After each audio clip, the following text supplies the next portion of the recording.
I'm tired of just not being recognized for the labor that I'm putting in. And so, now you got this thing. The white guys had MGTOW, men going their own way. Now the black guys got save yourself, black man.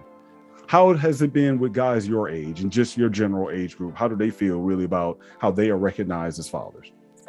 Father's Day is pretty much recognized with my age group. You're right. As far as the internet is concerned, once people really started having a voice, fathers started having a voice. And now with, men's mental health being a big thing as well, I think that, that's kind of played a role in it.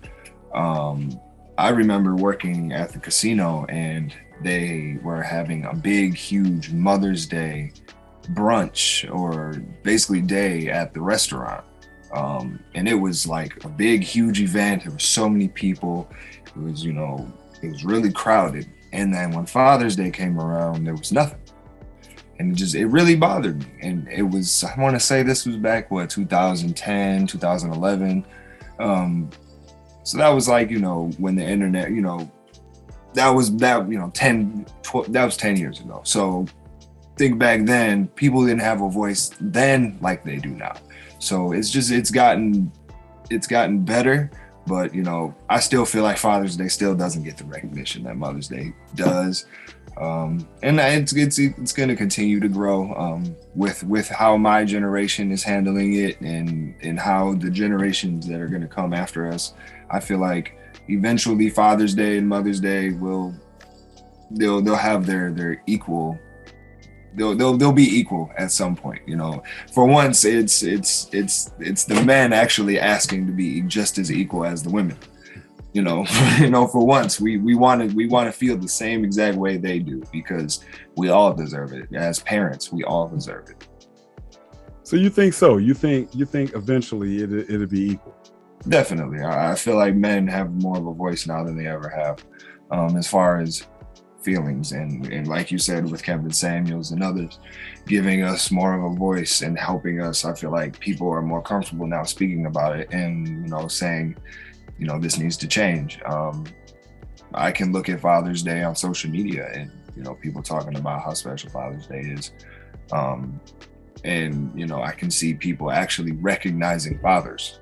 It's not just here's a card, and people are actually doing things, and I can see a change, especially like you said with social media and with the internet, with how people are able to talk about things. It's just, yes, it's going to get better. All right, here's what I don't know if I can show this, and let's see if it shows up, because I got the old school iPhone 8. Let's see if it shows up. You see that there? Can you get the focus there? Focus for me, camera. Focus. Let me switch cameras and maybe that'll help. But this is I'm a little more pessimistic than you black are. Women. Okay. There we go. This is what's going to be out there. Dr. Tia Johnson put that out there. Okay. So I think I'm a little bit more pessimistic on the idea.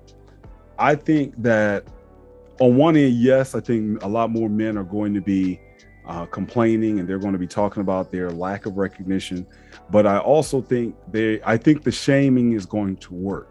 Number one, because I think so many of homes, whether black, so-called black, so-called white, so-called Hispanic, so-called Asian, whatever race, so-called race we want to say people are, I think that since so many of the homes are being raised or headed by women, I think the men that would start speaking out, saying something, I think they're going to be shamed. They're going to be talked about. And I think they're going to do like they always do.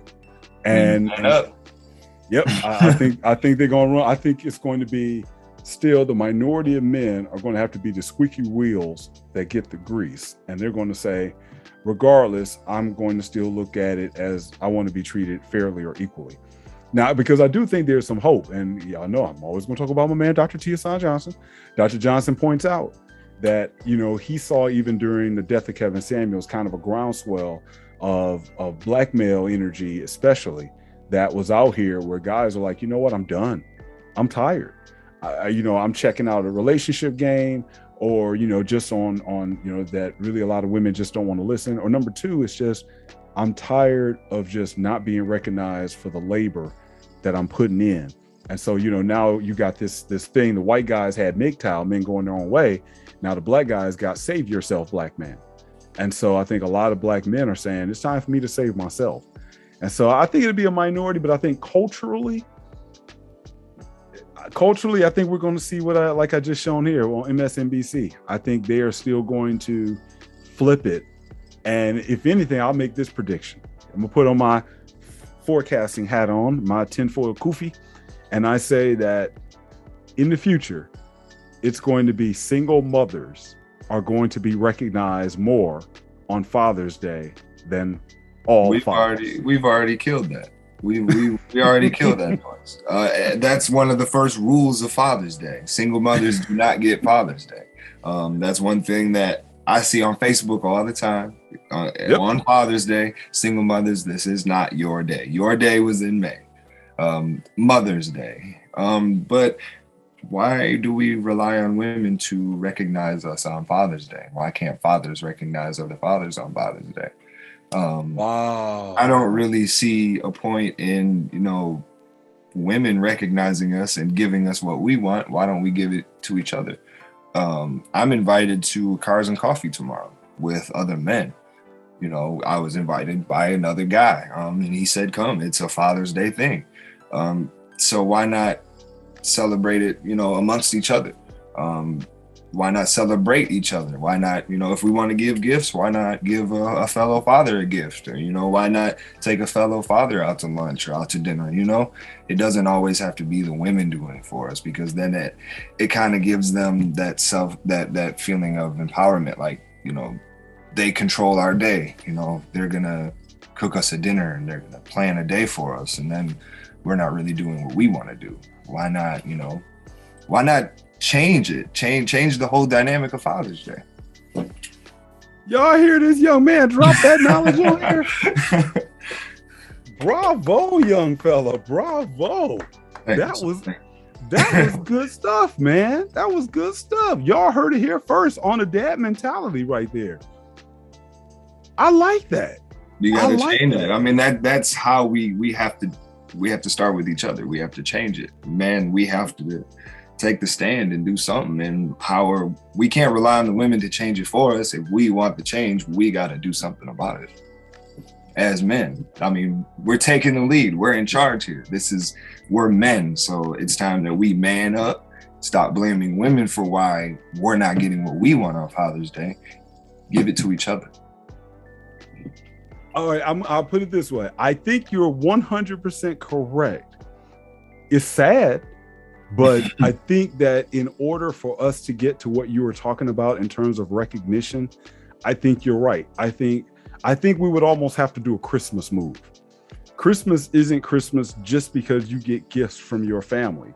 Christmas is also Christmas, or especially when you're younger, you look forward to it because you're getting gifts from people at work. You get gifts from your relatives. Anybody who you're probably going to see on that day or around that time of year is getting you a gift, not just your immediate family.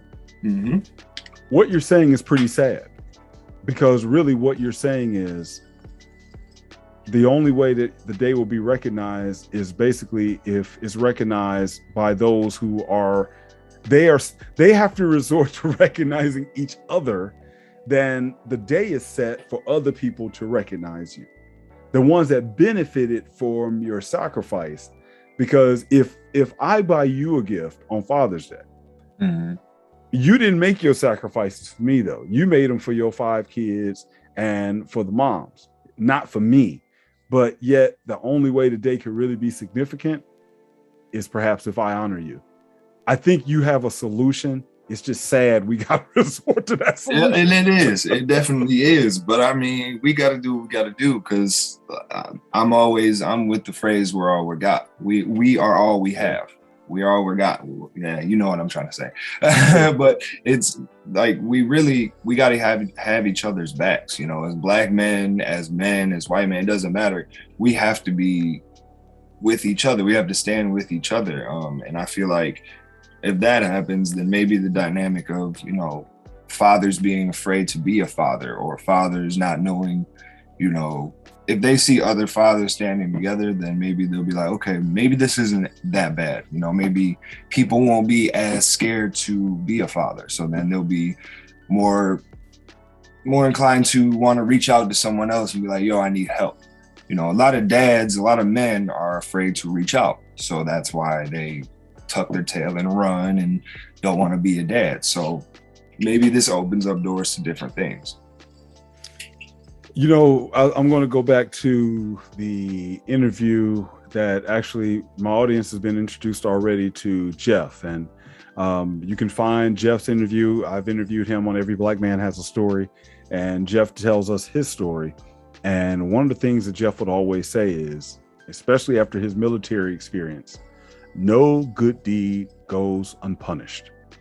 And that's not a brand new phrase, but the fact that there are so many areas in life that phrase is fitting, I think when we start talking about fatherhood, it's definitely fitting. No good deed goes unpunished. So when you say we are all we got, that's pretty sad, because many times it's like we're being punished for the good deeds. And here's what I mean by that. I think we're left with really probably three types of people that are going to celebrate Father's Day. Number one, you're going to have the dad that, I'll say the kids are going to celebrate a dad that's not there. And what I mean by the celebration, if that dad is not there, there's going to be probably some depression. There's going to be some anxiety. There's going to be, you know, some mom is going to quote unquote step up and step in and say, well, your dad left and, you know, he got out of here. And so there's going to be like, oh, you know, it's Father's Day. And, you know, my father didn't even stay around to raise me, and etc. Then you're going to have, but here's the thing, they miss that dad. And in their mind, if that dad was there, I would honor him on this day. Mm-hmm. And then you're going to have those dads that, you know, I'm going to assume that probably do get some kind of recognition, some kind of honor on that day. And then you're going to have what I think makes up probably the majority of the fathers out there. It's going to be it's just another day. Happy Father's Day. Here's your tie. Happy Father's Day. Here's your tool. And, you know, like I always say, you know, you better not walk home with you better not come home with a microwave, or back in the day, an iron, or my father definitely knew he better not come up with something like that for my mother on Mother's Day, or vacuum. Here's a new vacuum cleaner, honey. You know, better yet, why don't we do like the commercial? Here's a Peloton, baby. You know, so they'd be like, what are you calling me back? I've seen a woman get mad over receiving pajamas for, you know, there you go. It was either a birthday or Mother's Day or something. I'm like, but you would give us socks and underwear for ours, exactly. And that would be completely acceptable. Exactly. So it's like 2 out of 3, I think it speaks to what you're saying. You almost get more fanfare. Again, maybe it's the squeaky wheel gets the grease.